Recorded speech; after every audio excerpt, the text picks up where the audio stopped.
speaking specifically about two books he wrote about Jed Smith, who was a mountain man and explorer back in the early 1800s. What intrigues you so much enough to write a book about John G. Neihardt? I met him when I was in college. Oh, okay. When his last book came out, All Is But a Beginning, in 1972, I was a student at the University of Nebraska. And my roommate was a photography student, and Neihardt looked sort of like a hobbit. You know, he was 5'1" and this big mane of white hair, and my roommate really liked to photograph him.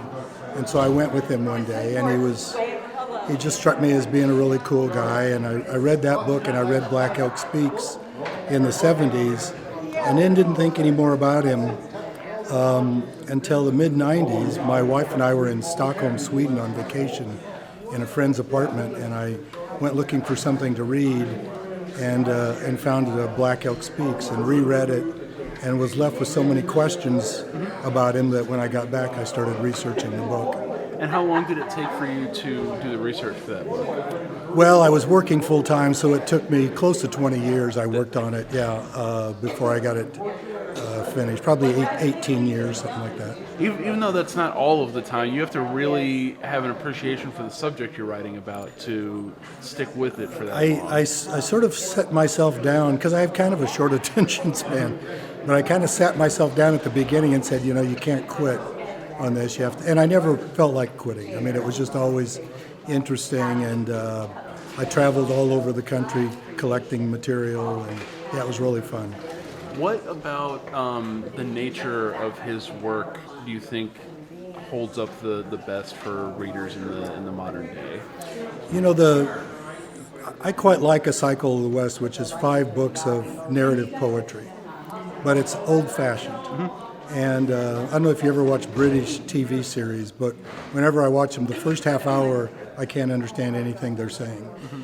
And then all of a sudden you get the rhythm of their language, and it starts to make sense. And that's the way, when I read The Cycle of the West, the first 10 pages are just words. And then all of a sudden I catch on to the rhythm of it, and it makes sense. And he lionizes the West. And he was a fan of Greek poetry, which was kind of known for not picking sides.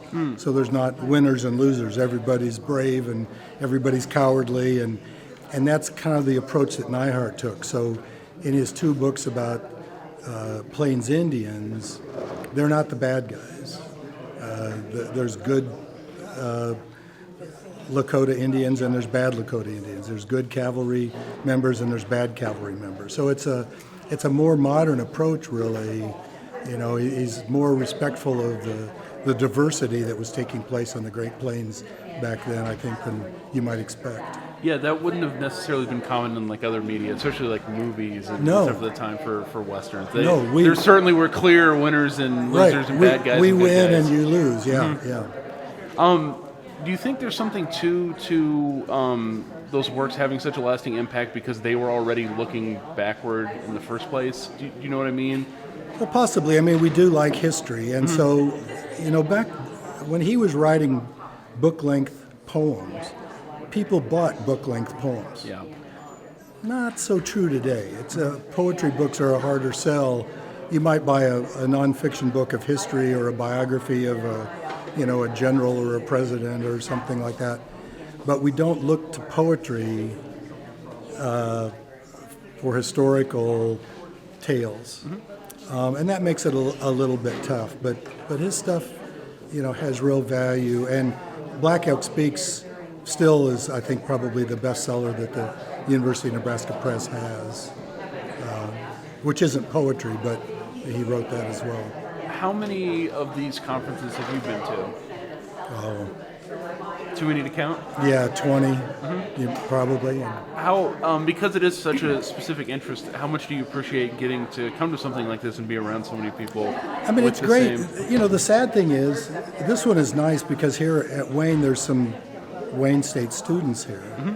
Because otherwise, a lot of times when you go to these conferences, the average age is, 66. Yeah. And you think, okay, this is pretty fun, but is it going to be fun 10 years from now? Like, Yeah. is there going to be anybody here? So it's a challenge to keep younger people interested. And then I know the last bit of the event today is going to be getting into what was in the monument, Right. if I have that correct. Do you already know what Yeah. they found? You do? Okay. Are people going to be excited about that? No. No? Okay. No, I mean, I had researched, I knew about the monument from when I was writing the book, and I was pretty sure there wasn't a great deal in there. I thought there was a list of the people who'd been there that day and a copy of the manuscript. And I think I'm guessing that's about all that's there. And what is it a manuscript of? The Song of Hugh Glass. Yeah. Okay. Gotcha. And originally, I think the idea had been that this Nebraska Neihardt Club was going to build 5 of these monuments. Every time he wrote a new book-length poem, they would build a monument. So there'd be one to Hugh Glass and one to Jed Smith and so on. And they never got the other ones done. So they still just have the one? Just the one, left. yeah. Gotcha. Those are all the questions that I think I Okay. had. Well, thanks so much